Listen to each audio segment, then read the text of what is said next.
हे friends, मैं Lakshmi LPS academy journey to excellence में आपका बहुत स्वागत करती हूं। आज हम लोग पढ़ेंगे भूगर्भिक चट्टानों के बारे में। बहुत ही ज्यादा इंपॉर्टेंट है, मैप हमेशा की तरह बन चुका है। बिना देरी किए चलिए स्टार्ट करते हैं। तो सबसे पहले सीक्वेंसिंग को देखते हैं हम लोग, और जब हम एक एक करके पढ़ेंगे तो लोकेशन भी देखते चलेंगे। ओके, तो सबसे पहले आर्किन क्रम की चट्टानें। ओके, फिर आता है धारवाड़, आपको पता है कर्नाटक का एक जिला उसी के नाम पे पड़ा है। कुडप्पा आंध्र का एक जिला आपको पता है। विंध्यन क्रम की चट्टानें गोंडवाना एंड दक्कन ट्रैप। तो आर्कियन धारवाड़ कुडप्पा, आर्कियन धारवाड़ कुडप्पा, ये आपको रटना है। क्यों? क्योंकि यहाँ से क्रम भी पूछ लेता है। Archaean Dharwar Cuddapah, Vindhyan Gondwana Deccan trap. ठीक है, तो सबसे पहले आधा याद कर लीजिए, अ और धा, आधा याद कर लीजिए। ठीक है, आधा, फिर का से कभी कर लीजिए, आधा कभी कुछ कर लीजिए। ठीक है, याद कर लीजिए। और गोद, ऐसा कुछ बना लीजिए ट्रिक। आधा, दो का तो बन गया, आधा। ठीक है, तो दो याद रखिए कम से कम। Archaean Dharwar Cuddapah, Vindhyan Gondwana and Deccan trap, ये सीक्वेंसिंग आपको याद रखना है। ओके, सबसे पहले आर्किन क्रम की चट्टानों की अगर हम बात करते, देखिए आर्किन क्रम की चट्टानों का निर्माण कैसे हुआ। पृथ्वी तप्त अवस्था में थी, जब वो ठंडी हुई तो आर्किन क्रम की चट्टानों का निर्माण हुआ। आर्किन क्रम की चट्टानें सबसे प्राचीन है, आपको पता है। और एक चीज और बताती हूँ मैं आर्किन क्रम की चट्टानों के बारे में, इसमें जीवाश्म नहीं पाए जाते हैं। ओके, अगली बात यह है कि इनका बहुत ज्यादा अत्यधिक रूपांतरण हुआ। रूपांतरण मतलब होता है जिसपे, जैसे होता है जो चट्टाने होते हैं उस पे high pressure and high temperature, यानी कि दाब और ताप बहुत ज्यादा होता है, तो रूपांतरण हुआ इनका। इसके कारण इनका जो मौलिक रूप है वो नष्ट हो चुका है। जीवाश्म नहीं, एक्सक्यूज मी, नहीं पाए जाते हैं। आग्नेय चट्टान, आग्नेय चट्टाने वही प्राइमरी रॉक्स जिन्हें आप बोलते हो, या प्राथमिक चट्टाने जिन्हें बोलते हो। ठीक है, तो आग्नेय चट्टानों के रूपांतरण, अब ये आग्नेय चट्टानों के रूपांतरण कैसे होता है? नीच चट्टाने बनती है, नीच चट्टाने। और अगर मैं नीच की बात करूं तो सबसे प्राचीन जो उदाहरण अगर आप ढूंढोगे, बुंदेलखंड नीस है। तो आग्नेय चट्टानों के रूपांतरण से क्या बना है? नीस चट्टान का निर्माण हुआ है, और उदाहरण मैंने लिख रखा है बुंदेलखंड नीस, इसका सबसे प्राचीनतम उदाहरण बुंदेलखंड नीस। ओके, तो आर्किन क्रम की चट्टानें आपने क्या देखा? पृथ्वी ठंडी हुई तो आर्किन क्रम की चट्टानों का निर्माण हुआ, और ये अपने मौलिक रूप से नष्ट हो चुकी हैं अत्यधिक ताप और दाब के कारण, मतलब कि वही रूपांतरण के कारण, और मौलिक रूप से नष्ट है। जीवाश्म नहीं पाए जाते हैं। इनकी अगर हम बात करें कहाँ कहाँ मिलती हैं ये, तो आपको बताती हूँ मैं कि भारत में ना हर एक जगह थोड़ी थोड़ी पाई जाती हैं। ठीक है, थोड़ी थोड़ी सब जगह पाई जाती हैं, और क्षेत्र भी लिख रखे हैं।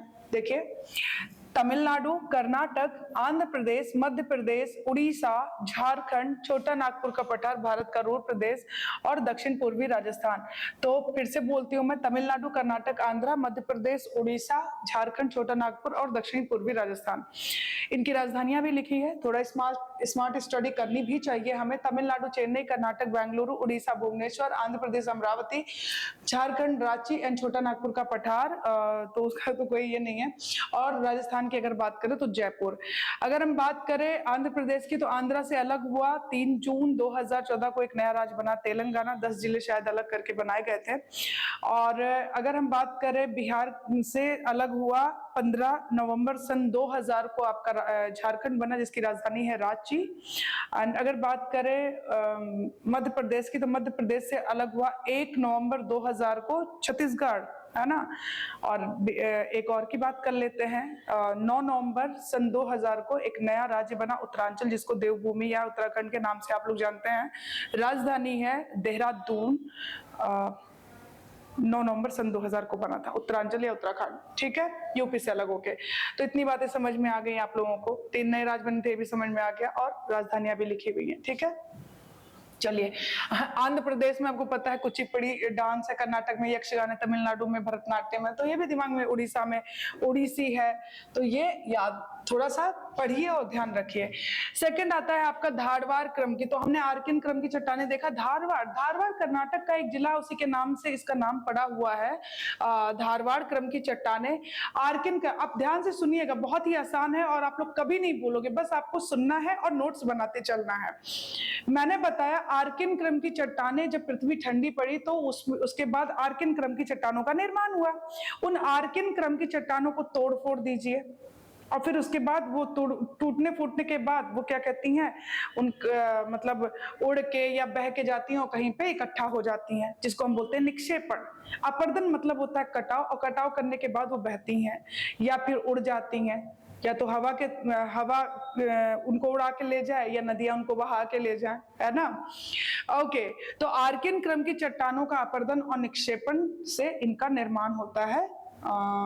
धारवाड़ क्रम है ना, धारवाड़। जीवाश्म इसमें भी नहीं होगा, ना ही आर्कियन में था ना ही इसमें होगा, तो आधा में आपको जीवाश्म नहीं मिलेगा, ये आपको याद रखना है। क्योंकि ऐसा कहा जाता है कि जब इन चट्टानों का निर्माण हुआ ना, उस समय जीवों का उद्भव ही नहीं हुआ था, या फिर कहते हैं कि अगर हुआ भी था तो इतना ज्यादा समय हो गया है कि उनका अस्तित्व ही खत्म हो गया है, यानी लंबे समय के कारण जीवाश्मों का स्वरूप ही नष्ट हो गया है। इतनी बात समझ में आ गई क्या? फिर चलिए उदाहरण की अगर हम बात करें तो देखिए, अरावली पर्वत का निर्माण किससे हुआ है, ये पूछता है। धारवाड़ क्रम की चट्टानें, ओके, इसी क्रम की चट्टानों से हुआ है। जो वलित मोड़दार प्राचीन पर्वतों की श्रेणी में इनका भी नाम आता है ना। दुनिया में जितने भी वलित और प्राचीन पर्वत श्रेणियां हैं उसमें आपके अरावली का नाम आता है। और अरावली की हाईएस्ट पीक आपको पता है 1722 गुरु शिखर है, माउंट आबू, जिला सिरोही, है ना। और दक्षिण से उत्तर की तरफ जब ये जाती है तो क्या होता है, इसकी लंबाई और चौड़ाई कम होती जाती है, दिल्ली रिज तक फैली हुई है, गुजरात के पालम से लेके। तो अरावली हो गया, सिरोही, माउंट आबू लिखा हुआ है, गुरु शिखर हाईएस्ट पीक है 1722 मीटर।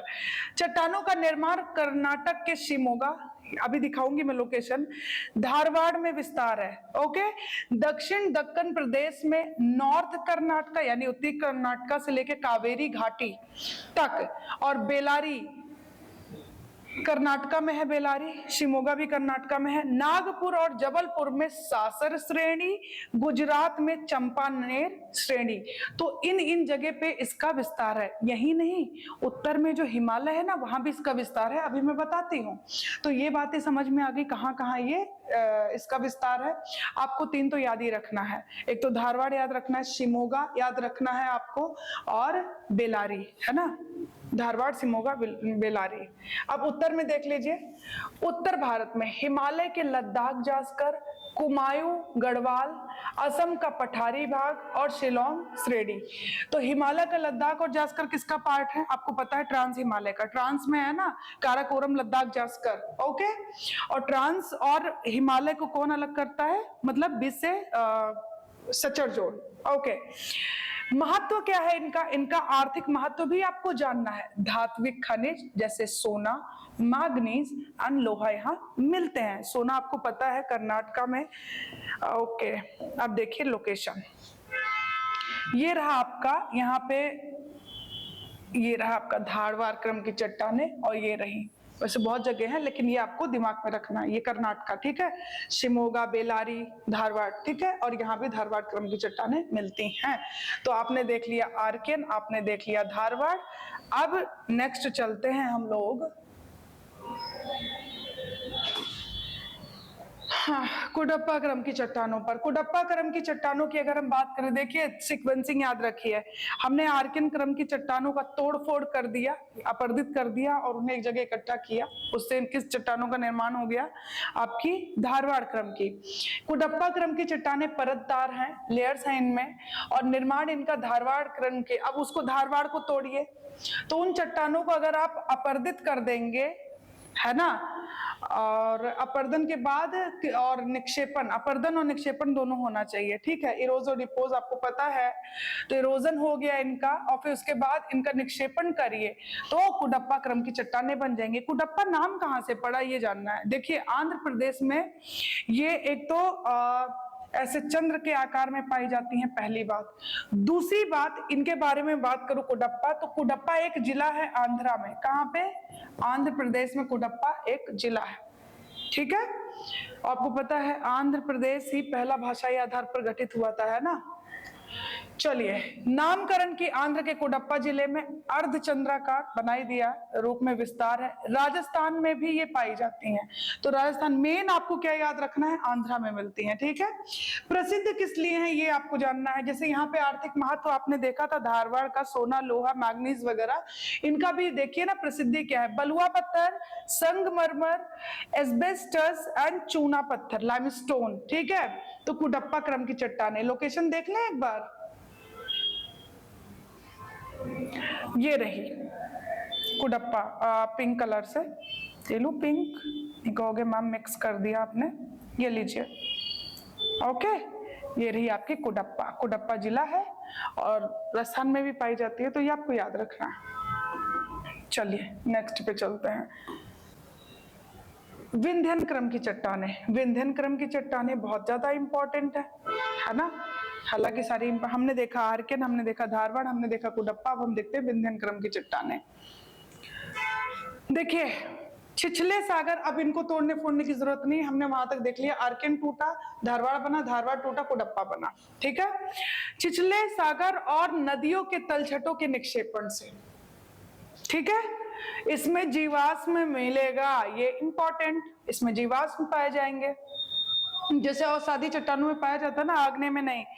ओके, विंध्यन श्रेणी क्षेत्र कहाँ पे, मालवा का पठार, मालवा का पठार और नालिका अपर्दन का उदाहरण है कि नहीं है। चंबल और उसकी सहायक नदियों ने उसे अपर्दित कर रखा है भयानक तरीके से, तो दिमाग में आना चाहिए। देखिए रिलेट करते चलिए तभी बढ़िया होगा। देखिए मालवा का पठार, सोन घाटी में सेमरी श्रेणी, सोन घाटी में एक सेमरी श्रेणी है, बुंदेलखंड आदि में मिलता है। देखिए कितनी नई नई चीजें आपको पता चल रही हैं, और पहले से भी आ रहा है तो रिवीजन हो रहा है बेटा आप लोगों का, है ना। तो विंध्यन श्रेणी क्षेत्र, मालवा का पठार, सोन घाटी में सेमरी श्रेणी और बुंदेलखंड आदि में ये पाई जाती हैं। प्रयोग किस लिए होता है, भवन निर्माण में होता है इनका प्रयोग। जैसे मैं अगर इनका उदाहरण बताऊं, यहाँ से भी क्वेश्चन आता है और आ सकता है। सांची स्तूप इन्हीं क्रम की चट्टानों से बना है, लाल किला आपका इसी क्रम की चट्टानों से बना है, जामा मस्जिद ले लीजिए, लाल बलुआ पत्थर। ठीक है, अब देखिए मध्य प्रदेश के पन्ना जिले और कर्नाटक का गोलकुंडा हीरे के लिए फेमस है ना, तो इसी क्रम की चट्टानों में पाए जाते हैं। ये इंपॉर्टेंट है, याद रखिएगा, विंध्यन क्रम की चट्टानें। साथ ही एक चीज और याद रखिए, चीनी मिट्टी, चूना पत्थर और डोलोमाइट आदि भी इसमें मिलता है विंध्यन क्रम की चट्टानों में। बहुत ही ज्यादा इंपॉर्टेंट है, एक बार मैं आपको लोकेशन दिखा देती हूँ विंध्यन क्रम की चट्टानों का। ओके, ये रही आपकी विंध्यन क्रम की चट्टानें, ये रही आपकी विंध्यन क्रम की चट्टानें, ये रही आपकी विंध्यन क्रम की चट्टानें। ओके, इंपॉर्टेंट, तो आपने विंध्यन कर लिया, भवन निर्माण के लिए काम आता है, याद रखिएगा। सांची स्तूप वगैरह, जामा मस्जिद, लाल किला, ये सब बने हुए हैं इसके। चलिए अब आ जाइए गोंडवाना। गोंडवाना का नाम आते ही आपके दिमाग में आता होगा कोयला, आता है ना। 98% कोयला यही मिलता है। चलिए, उत्पत्ति मध्य प्रदेश के गोंड क्षेत्र से। अब इसका नाम कैसे पड़ गया ये भी याद रखना है। उत्पत्ति हुआ है मध्य प्रदेश के गोंड क्षेत्र से। 98%, 98% कोल यानी कोयला यही भारत का कोयला 98% यही मिलता है। और निर्माण की बात करें, कार्बोनिफेरस से जुरैसिक युग के बीच में हुआ है। ठीक है, कार्बोनिफेरस युग में प्रायद्वीपीय भारत के कई दरारों का निर्माण हुआ। अब जब दरारों का निर्माण हुआ तो दरारों के बीच से भूमि के धंसने से, अब भूमि जब नीचे धंसी तो उसमें एक संरचना बनती है, उस संरचना को इन्होंने बोला घाटी नुमा, है ना। घाटियां होती है ना, तो घाटी नुमा गर्तों का यानी गड्ढों का निर्माण हुआ। और कालांतर में बाद में क्या हुआ कि वनस्पतियों के दबने से उसमें वनस्पतियां दबती रही और उससे क्या हुआ, कोयले का निर्माण हो गया। ये बात समझ में आ गई। तो गोंडवाना क्रम की चट्टानें अभी हम देखेंगे नदी घाटियों में, जैसे आ गया गोदावरी नदी घाटी, महानदी घाटी, दामोदर घाटी, तो वहां पे मिलते हैं। देखिए दामोदर छोटा नागपुर के पठार से निकलती है, आपको पता है, और छोटा नागपुर के पठार को बीच से काट देती है, ऊपर हजारीबाग और नीचे रांची। दिमाग में रखते जाइए, रिलेट करते जाइए। और ये हुगली की सहायक है ना, ब्रज में बहने वाली तीसरी नदी है। सोन की बात करें, अमरकंटक से निकलती है, तो सोन नदी घाटी में भी पाया जाता है गोंडवाना। महानदी घाटी सिहावा श्रेणी से निकलती है, यहाँ भी पाया जाता है कोयला। और गोदावरी आपको पता है त्र्यंबक श्रेणी महाराष्ट्र से निकलती है और इस घाटी में भी पाया जाता है कोयला। वर्धा जो कि गोदावरी की ही सहायक है, तो इस भी नदी घाटी में मिलता है कोयला। तो आपको दिमाग में रखना है, और साथ में इसका उद्गम स्थान भी लिख दिया है मैंने। ओके, नदियां मैं अलग से जरूर पढ़ाऊंगी और चल ही रहा है सीरीज। चलिए देखिए, ये रहा गोंडवाना, यहाँ मिल रहा है, दामोदर है ना, महानदी, ठीक है, और ये गोदावरी यहाँ से मिलता है। सोन नदी घाटी, सोन की बात अगर हम करें, अमरकंटक से निकलती है ना। और आपको एक चीज और बताती हूँ, अमरकंटका से दो नदियां निकलती हैं, नर्मदा और सोन। सोन जाती है उत्तर में, पटना से गंगा में मिल जाती है, पटना में गंगा से मिल जाती है, और नर्मदा पश्चिम की तरफ, जो कि ज्वार नदमुख का निर्माण करती है, खंबात की खाड़ी में गिरती है, और उसके मुहाने पर बसा हुआ है भरूच, जो कि बंदरगाह है। ये आपको रटना है, ओके। दक्कन, आ जाइए, लास्ट है दक्कन ट्रैप। दक्कन ट्रैप की बात करें, बेसाल्ट और डोलोमाइट, ओके। मेसोजोइक युग के अंतिम काल, यानी जिसको हम बोलते हैं क्रीटेशियस युग में प्रायद्वीपीय भारत के प्रायद्वीपीय भारत में समझ में आया, इस प्रायद्वीपीय भारत में ज्वालामुखी क्रिया प्रारंभ हुई। अब ज्वालामुखी क्या होता है भाई, धरती के नीचे है तो मैग्मा, ऊपर आया तो लावा, है ना। तो ज्वालामुखी क्रिया जब हुई तो दरारों के माध्यम से लावा, जो अंदर का मैग्मा था वो बाहर आया तो लावा कहलाया। वो जो द्रवित पदार्थ था उसका उद्गार हुआ, है ना, और फल स्वरूप चट्टानों का निर्माण हुआ। तो ज्वालामुखी यानी इन्हें लावा चट्टानें बोल सकते हैं क्या हम लोग। और इन चट्टानों का टूट फूट होगा तो काली मिट्टी बनेगी कि नहीं, कपासी मिट्टी बनेगी कि नहीं, रेगुर मिट्टी बनेगी कि नहीं। इतना आसान है, सोचो, है ना, यूं आप कर लोगे। चलो, कठोरतम चट्टाने हैं और विखंडन से काली मृदा बनती है, जिसको आप रेगुर बोलते हो। इसके लिए अलग से मैंने मैप बना रखा है, खैर यहाँ भी देख लीजिए। ये देखिए, ये रही आपकी काली मिट्टी, ये राजस्थान में पाई जाती है, ओके, और यहाँ गुजरात में भी पाई जाती है।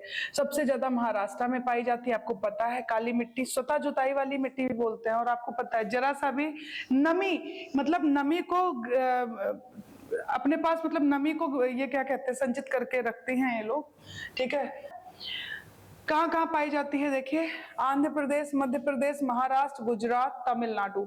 आंध्र प्रदेश, मध्य प्रदेश, महाराष्ट्र, गुजरात, तमिलनाडु।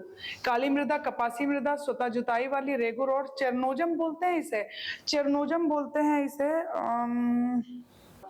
ये वाला जो एरिया है देखिए, और ये रहा पर गुजरात वाला एरिया, ठीक है। यूक्रेन, यस, नॉर्थ यूक्रेन में इसे चेरनोजम बोलते हैं, ठीक है, ओके। तो आपने काली मृदा। कोल रिसोर्सेज इन इंडिया साथ में ही देख लेते हैं, इंपॉर्टेंट। अब जब बात कोयले की हो गई थी, है ना, 98% कोयला पाया जाता है नदी घाटियों में, तो चलिए देख लेते हैं एक बार। देखिए, सिंगरौली और सिंगरैनी में बहुत दिक्कत होता है, तो ये कंफ्यूजन को दूर करिएगा। सबसे पहले स्टार्ट करते हैं हम लोग सिंगरौली से। सिंगरौली और सोहाग, सा दो सा है ना, सिंगरौली और सोहागपुर, ये दोनों ही कहाँ पे है, एमपी में है। तो साथ में दिखाती चलती हूँ, यहाँ पे मैं ये दोनों ये कर दिया, इसे मैंने एक सर्कल बना दिया, ओके। तो सुहागपुर और सिंगरौली कहाँ पे है, एमपी में। चलो आगे बढ़ो। तातापानी, रामकोला और कोरबा, तीनों याद करना है आपको।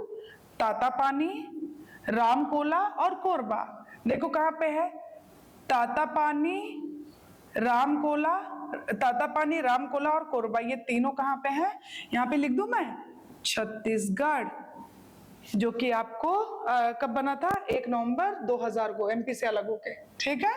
चलो आगे बढ़ो। तलचर, अब ये अलग से याद करो तलचर को। ये रहा आपका तलचर। तलचर कहाँ पे है, उड़ीसा में है। उड़ीसा की राजधानी है भुवनेश्वर, डांस यहाँ का उड़ीसी है। चलो आगे बढ़ो। रानीगंज पश्चिम बंगाल, ये रहा आपका रानीगंज, पश्चिम बंगाल। आगे आ जाओ, 3 आपको फिर से याद करने हैं, ठीक है। झरिया, गिरिडीह और बोकारो। झरिया, गिरिडीह, ये रहा आपका झरिया, ये रहा आपका गिरिडीह, ये रहा आपका बोकारो। ये तीनों कहाँ पे है, यहाँ पे JH लिख दो, समझ जाओगे, झारखंड। अलग से याद करो, सिंगरैनी, सिंगरौली एमपी में है, सिंगरैनी है आपका गोदावरी घाटी, ओके। तो ये आपको याद करना, ये इंपॉर्टेंट है बहुत ज्यादा, और यहाँ से क्वेश्चंस आते हैं। तो हमने बहुत ही कम समय में काफी जानकारी ले ली है ना। तो हर दिन कुछ ना कुछ पढ़ते रहिए और हर दिन पढ़ना चाहिए, कुछ नया सीखना चाहिए। उम्मीद करती हूँ कि आपको वीडियो अच्छा लगा। मिलते हैं फिर नेक्स्ट वीडियो में। Thank you so much.